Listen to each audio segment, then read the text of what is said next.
Quel est le point commun entre le dernier porte-avions chinois et l'établissement autour de moi?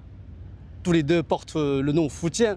Ce n'est pas une pure coïncidence, car l'arsenal Futian est considéré comme l'un des berceaux de la marine chinoise. Effrayée par les bâtiments de guerre occidentaux, la cour impériale a décidé, il y a près de 160 ans, de créer dans le Futian sa première administration navale. Ses tâches prioritaires, construire des navires chinois et former des talents de la marine et de l'industrie navale.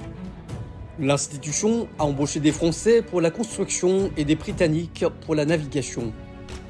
3 ans après, le premier navire à vapeur de fabrication chinoise est entré dans l'eau. En même temps, de jeunes Chinois suivaient des cours à l'école navale. Une partie d'entre eux s'est spécialisée dans la construction navale, dont les plus distingués sont par la suite partis en France pour 3 ans d'études. En 1886, on a commencé la construction du navire Pingyuan, le premier grand navire blindé développé de façon indépendante par des pays asiatiques. Suite aux plus de 2 ans de travail dans cet atelier, le bâtiment de guerre a été lancé.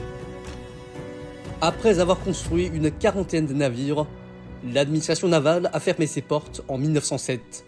Cependant, l'école navale et le chantier naval qu'elle avait créé ont continué à contribuer à la construction d'une marine puissante en Chine.